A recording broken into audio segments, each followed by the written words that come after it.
अस्सलामुअलैकुम वरहमतुल्लाहि वबरकातुहू। दोस्तों, आज की वीडियो में हम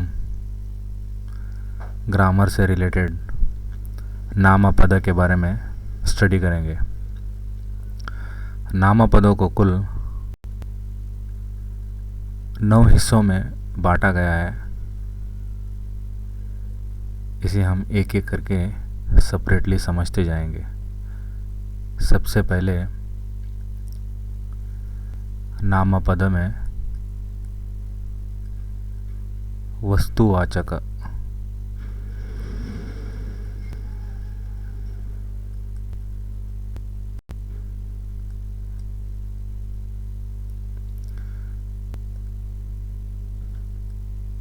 वस्तुवाचक मीन्स ए नाउन होता है।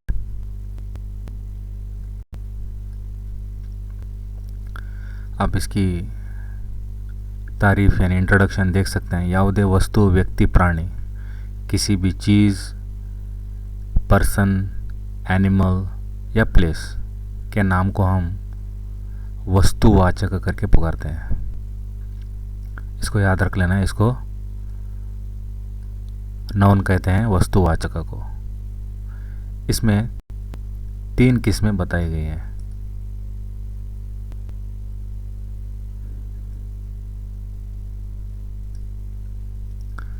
सबसे जो पहली किस्म है वो रूढ़नामा।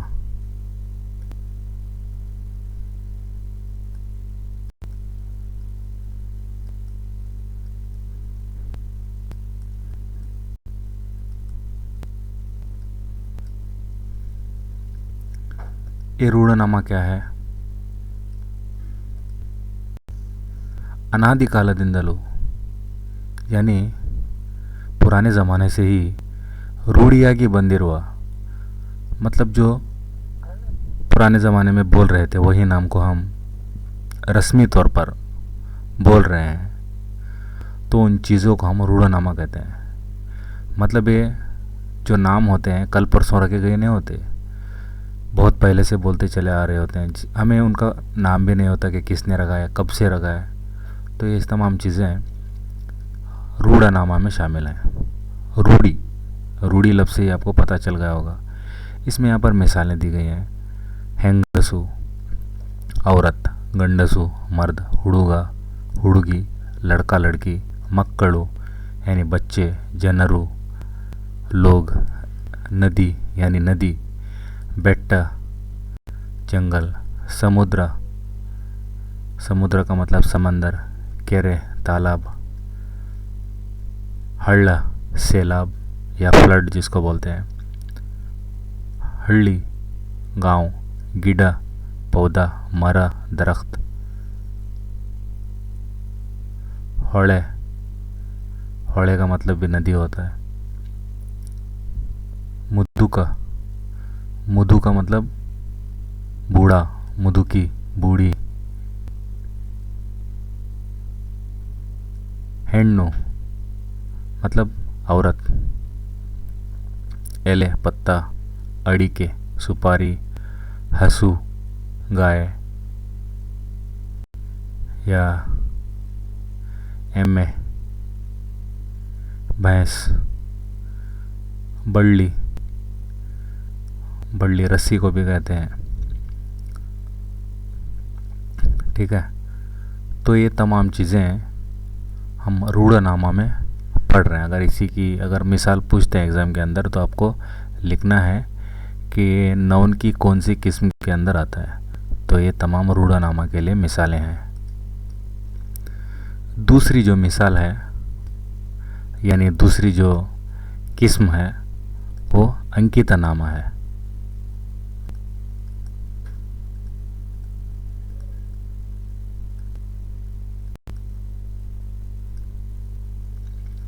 अंकितनामा की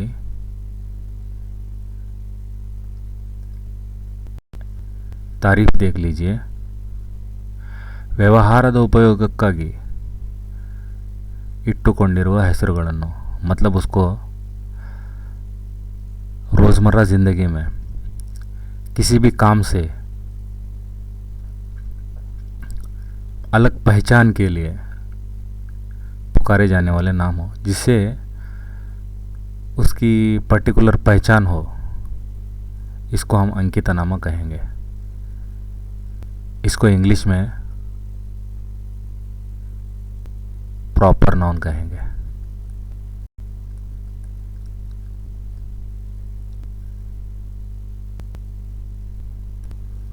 और रूढ़नामा को इंग्लिश में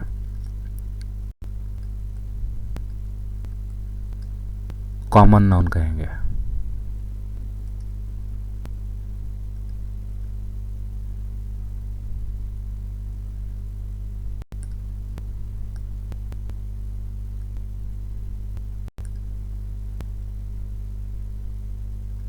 तो आप देख सकते हैं अंकितनामा यानी प्रॉपर नाउन के लिए जो मिसालें हैं वो गणेश, मतलब हिंदुओं के नाम होते हैं। गणेश, कावेरी ये नदी का नाम है, गंगा ये भी नदी का नाम है, रामा हिंदुओं के देवता के नाम है, रहीम मुस्लिम नाम है, बेंगलुरु किसी गांव का नाम है, शहर का, धारवाड़ ये तमाम प्लेसेस के नाम है, जिससे अलग जगह की पहचान होती है। उडुपी भारत, कर्नाटक, बेऊ, बेऊ मतलब नीम का दरख्त। अगर कोई कोई मरा होता दरख्त होता तो हम कॉमन नेम कहते हैं, क्योंकि ये नीम का दरख्त तो पर्टिकुलर नेम है ये, तो हम इसको प्रॉपर नाउन कहेंगे। हलसू मतलब फनस जो जैक फ्रूट्स बोलते हैं।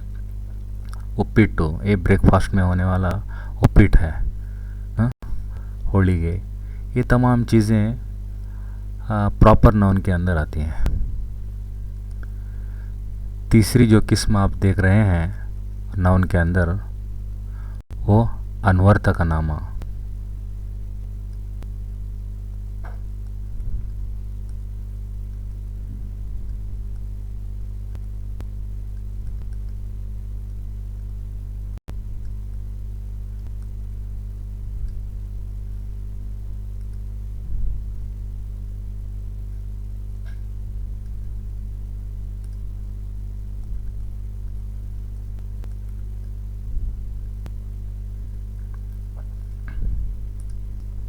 इसकी वजाहत देख लीजिए।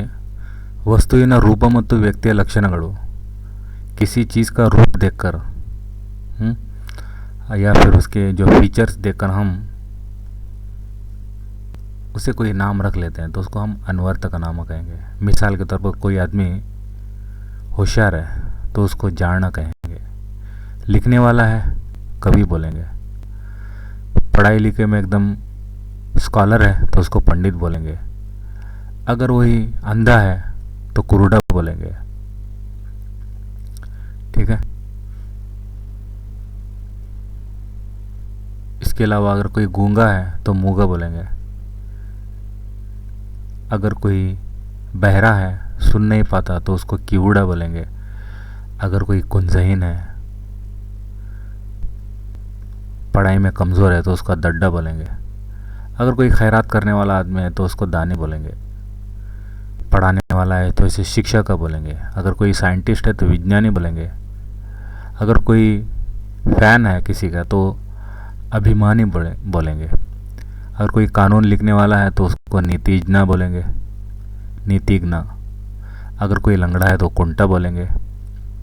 ठीक है। इसी तरह से ये बचे हुए जितने भी अल्फाज हैं ये तमाम उस आदमी के रूप को देखकर और उसके फीचर्स को देखकर बताए जाएंगे। ठीक है। तमाम चीज़ें आपको याद रख लेनी है। नेक्स्ट इस नामपद के अंदर हम सेकंड पॉइंट के बारे में पढ़ेंगे, वो है गुणवाचक। गुणवाचक मतलब आप जान गए होंगे कि ये गुण को मतलब उसके सिफात को बताने वाला लफ्ज़ है। ये अंग्रेज़ी में एडजेक्टिव के अंदर आएगा। तो देख लेते हैं इसकी तारीफ। वस्तु अथवा व्यक्तिगत गुण, चीज़ों या किसी इंसानों के गुण मतलब उनकी सिफात, ರೀತಿ ಸ್ವಭಾವ उनका ಬಿಹೇವಿಯರ್ ತಿಳಿಸುವ ವಿಶೇಷಣಗಳಿಗೆ ಗುಣವಾಚಕ ಎನ್ನುವರು।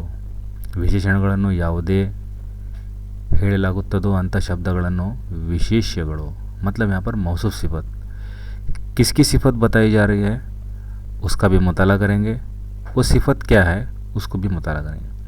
मतलब अगर विशेषण किसे कहेंगे याद रख लीजिए।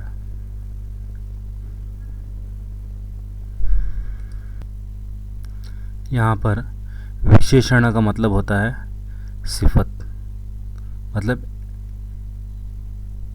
इसकी सिफत बताना।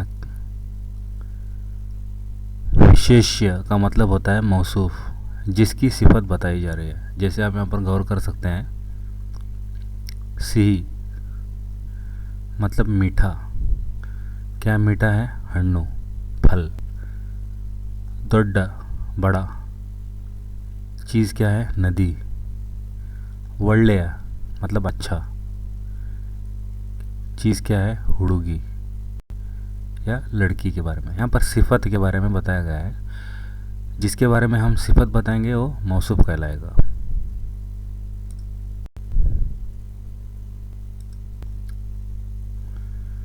थर्ड जो पॉइंट हम स्टडी करेंगे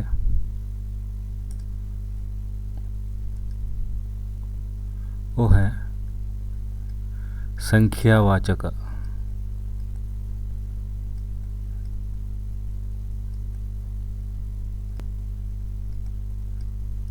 संख्या मतलब आप नंबर्स करके जान सकते हैं। ये अंग्रेजी में हम एडवर्ब ऑफ नंबर में पढ़ते हैं, जिसमें नंबर बताया जाता है।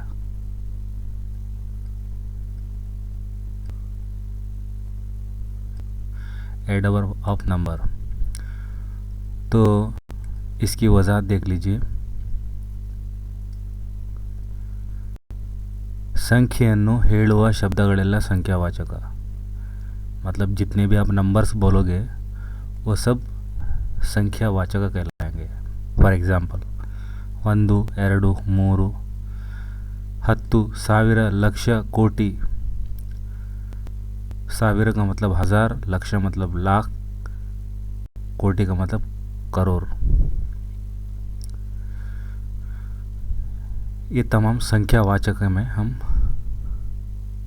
एग्जाम्पल्स देंगे। नेक्स्ट जो पार्ट आता है संख्येयवाचक।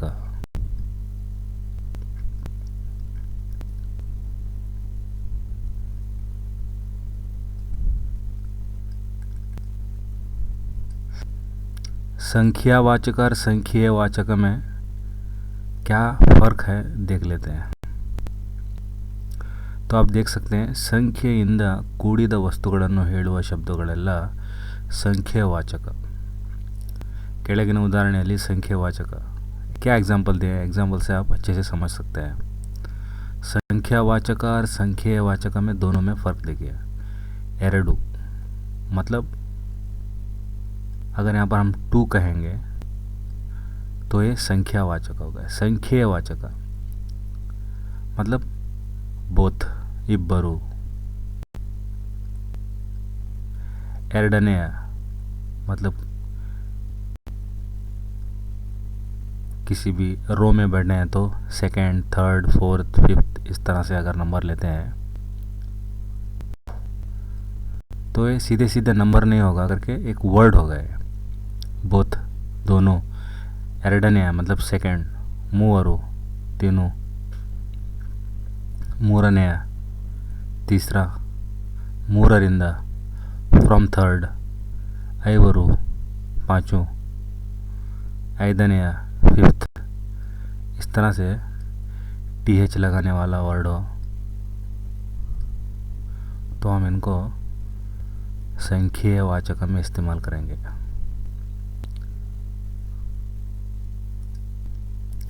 फिफ्थ पॉइंट है भावनामा।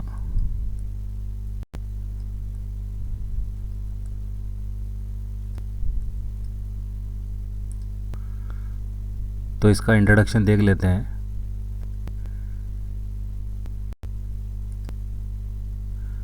ವಸ್ತುಗಳ ಮತ್ತು ಕ್ರಿಯೆಗಳ ಭಾವನೆಯನ್ನು ತಿಳಿಸುವ ಶಬ್ದ। मतलब किसी चीज़ों के या किसी काम के एहसासात को, जज्बात को बताने वाला लफ्ज़ जो होगा वो ಭಾವನಾಮ कहलाएगा।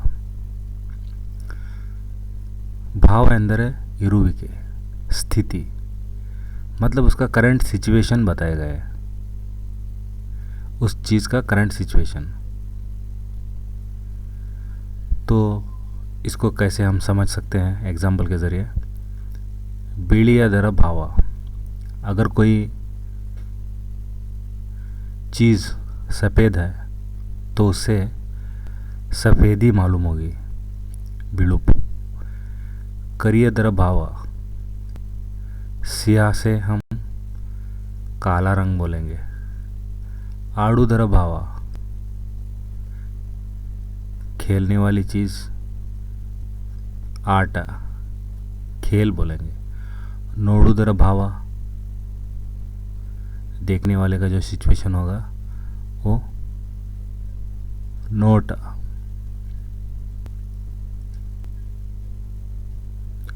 सिक्स्थ पॉइंट है परिमाण वाचक। परिमाण से मतलब होता है क्वांटिटी मालूम कर लेना।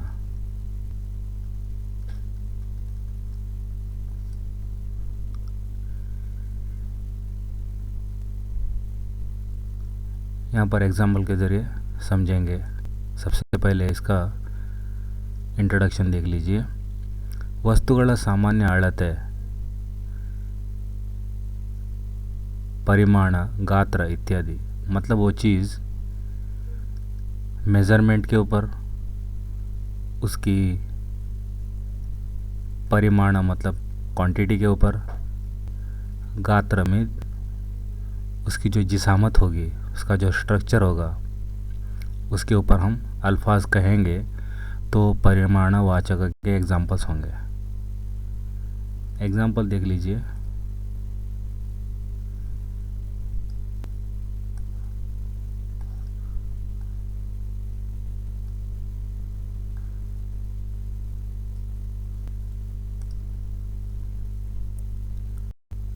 परिमाण मतलब क्वांटिटी के लिए हलऊ बोले तो मतलब बहुत, ಕೆಲವು कुछ, ಹಲವು ನದಿಗಳು बहुत सारी नदियाँ, ಕೆಲವು ಹಣ್ಣುಗಳು कुछ फल। गात्र, अगर हम किसी जिसामत, किसी स्ट्रक्चर पर बात करेंगे तो अष्टु, इष्टु, हम उसको एग्जाम्पल के ज़रिए बताना है किसी भी वर्ड को। मतलब पहाड़ के इतना बड़ा, गुड्डदष्टु, आने अष्टु, हाथी के इतना बड़ा। तो ऐसे हम मिसालें देने के लिए इस्तेमाल करते हैं। तो याद रख लेना है, अष्टु, इष्टु ये तमाम गात्र में आएंगे, मतलब जिसामत को, उसके स्ट्रक्चर को, वॉल्यूम को बताने के लिए आएंगे। अड़ते मेज़रमेंट के लिए अष्टु इष्टु दोनों सेम रिपीट होंगे, लेकिन यहाँ पर चीज़ें मुख्तलिफ रहेंगी। अष्टु दूरा, उतना दूर, इष्टु पुस्तक, इतनी किताबें, ये तमाम चीज़ें अड़ते के अंदर मतलब मेज़रमेंट के अंदर आएंगी। ठीक है। एक गात्र मतलब अगर वॉल्यूम बताना है हमको, वॉल्यूम के लिए एग्जांपल देना है। परिमाण मतलब क्वांटिटी के लिए आएगा। ठीक। नेक्स्ट 7वां जो पॉइंट है, प्रकारवाचक।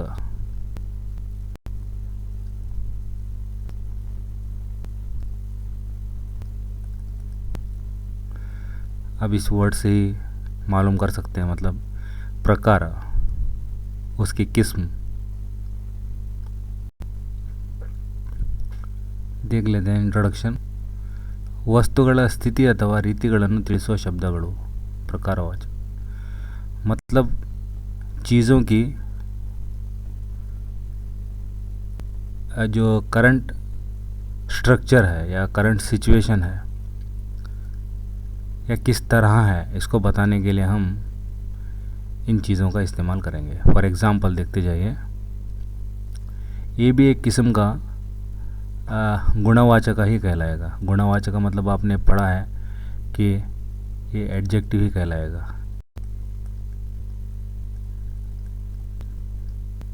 ठीक है, तो हम कह सकते हैं अंथदु, अंतहुदु, इंथ, मतलब इस तरह, उस तरह,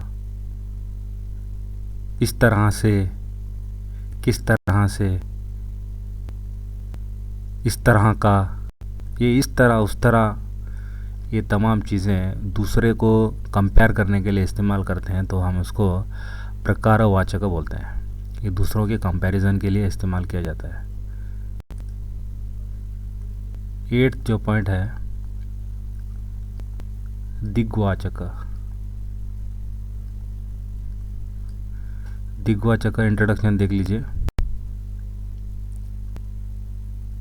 ದಿಕ್ಕುಗಳ ಹೆಸರುಗಳನ್ನು ಸೂಚಿಸುವ ಶಬ್ದಗಳು। ದಿಕ್ಕುಗಳ ಹೆಸರುಗಳನ್ನು ಸೂಚಿಸುವ शब्दಗಳು, मतलब ये डायरेक्शन को बताएंगे। जैसे कि उत्तर है नॉर्थ, दक्षिण है साउथ, पूर्व है ईस्ट, पश्चिम है वेस्ट। इसी तरह से यहाँ पर दरमियान में आने वाले डायरेक्शन भी बताए गए हैं। जैसे ईशान्य आता है,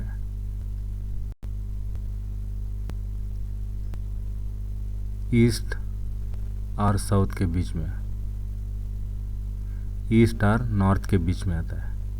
ये हो गया ईस्ट, ये हो गया साउथ, ये हो गया वेस्ट,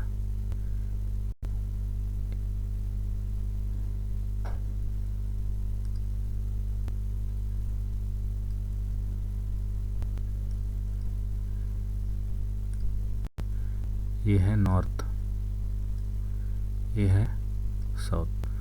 तो इनके दरमियान के जो हिस्से हैं इनको आग्नेय, जैसे मैंने यहाँ पर लिखा है आ, इन दरमियान के हिस्से को कहते हैं। ईस्ट और साउथ के दरमियान का जो डायरेक्शन आता है उसको कहेंगे। इसी तरह से वायव्य आप देख सकते हैं, नॉर्थ और वेस्ट के बीच में रहेगा। नैऋत्य ये साउथ और वेस्ट के बीच में आएगा। इसी तरह से और भी इन दरमियान वाले हिस्से को पुकारते हैं। जैसे कि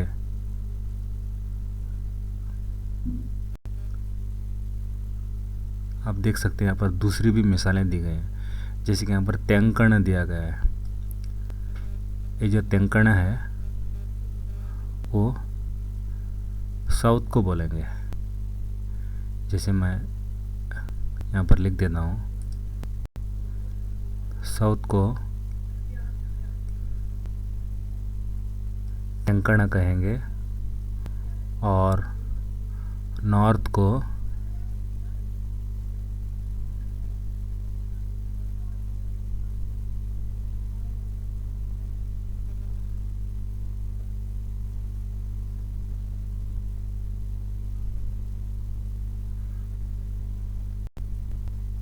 बड़ावना कहेंगे, बड़ा कणा।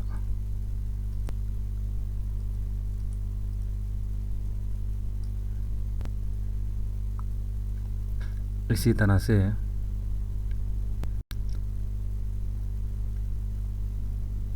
वेस्ट को हम पड़ुआना कहेंगे। तो यहाँ पर मैं मार्क कर देता हूँ।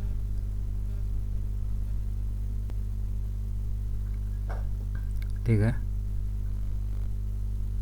ईस्ट को हम मूड़ना कहेंगे।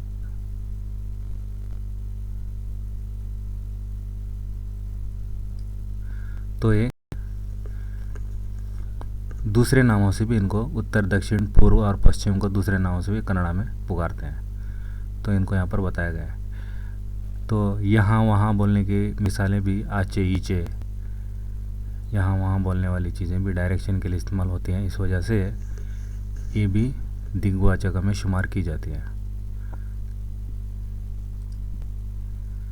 नेक्स्ट जो पॉइंट है सर्वनामा।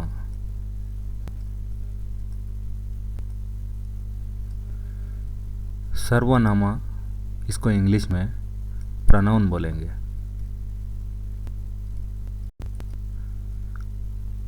मतलब it stand instead of noun, noun के बदले में आने वाला लफ्ज़ है। तो आप देख सकते हैं इनकी तारीफ। 9th पॉइंट है सर्वनामा मीन्स ये होता है pronoun.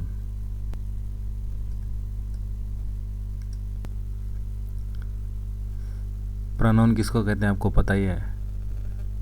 It comes instead of noun, इसम के बदले में ये आता है। तो एग्जाम्पल दिए हैं यहाँ पे, ಅವನು, ओ, ಅವಳು, ओ, ಅದು, ओ, ये चीज़ के लिए आएगा, ये फीमेल के लिए आएगा, ये मेल के लिए आएगा। तीनों का मतलब ओ होगा, ठीक है। इदु मतलब ए, अवरु मतलब वो सब, दोज बोलने के लिए इस्तेमाल करते हैं। इवरु दीज बोलने के लिए इस्तेमाल करते हैं। उर्दू में ये सब, इवुಗಳಿಂದ, इन सबों की वजह से, इसकी वजह से वगैरह बोलने के लिए हम इस्तेमाल करते हैं। तो इनको कैटेगराइज किया गया है 3 हिस्सों में। एक है पुरुषार्थ का सर्वनामा, आत्मार्थ का सर्वनामा, प्रश्नार्थ का सर्वनामा, ठीक है। इनका सेपरेटली हम मुताला करेंगे। सबसे पहले पुरुषार्थ का सर्वनामा, तो ये क्या है, इसको इंग्लिश में बोलेंगे पर्सनल प्रोनाउन।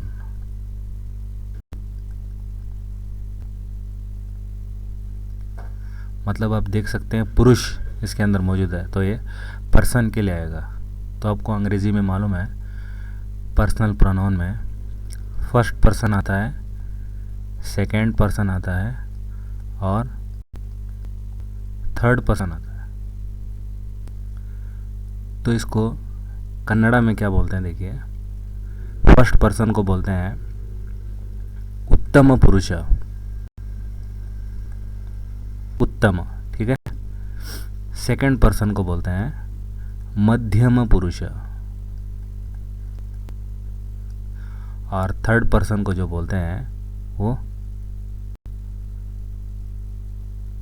प्रथम पुरुष।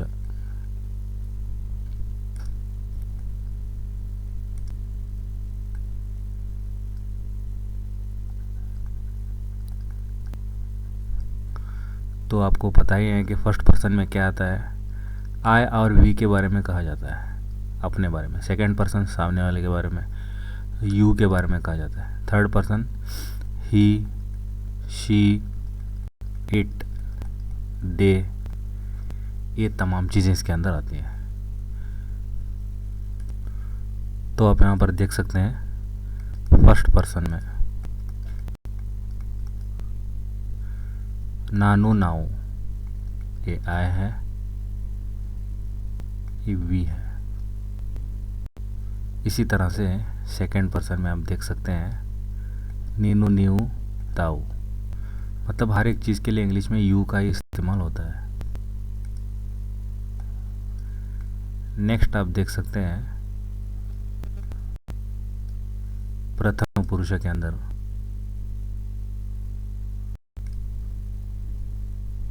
तीसरे आदमी के लिए यहाँ पर बात की जाती है ही, शी, इट, अवरु, मतलब दे, ಅವನು,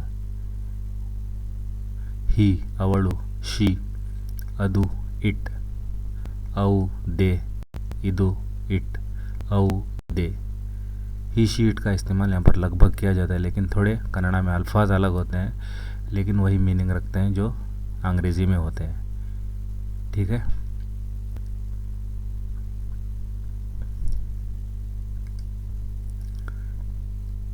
इसमें से सेकंड पॉइंट आएगा वो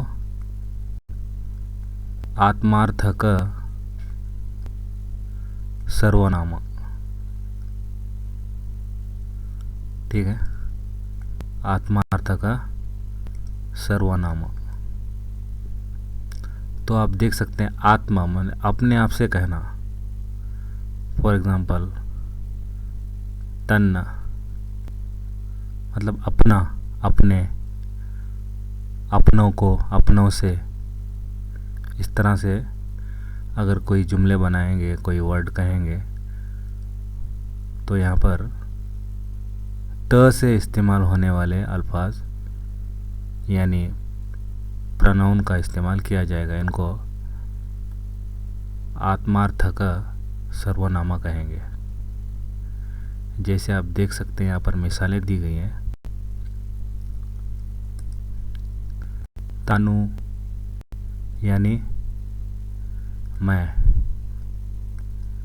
ताऊ मतलब हम या तुम।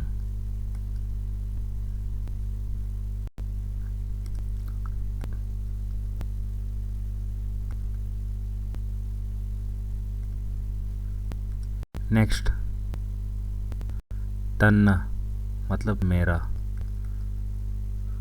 तम मतलब आपका।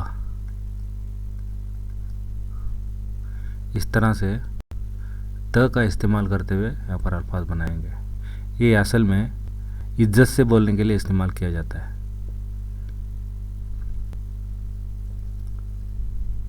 पोलाइट वे में बोलने के लिए इस्तेमाल करते हैं। तीसरा जो पॉइंट है प्रश्नार्थक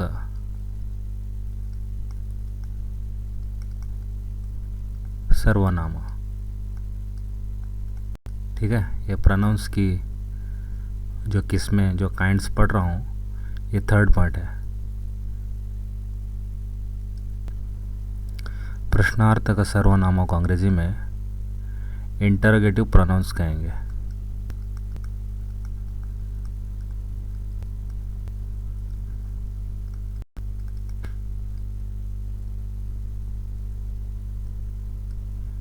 इंटरोगेटिव प्रोनाउंस जिसमें क्वेश्चनिंग वर्ड्स रहते हैं, जैसे कि याऊ कौन से, याउदू कौन सा, यारू कौन, ये तरदू कैसा, आउदू। ये तमाम चीज़ें क्वेश्चनिंग वर्ड्स यहाँ पर बताया जाता है।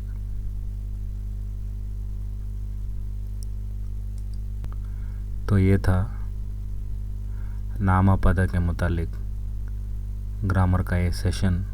उम्मीद करता हूँ कि आपने पसंद किया होगा।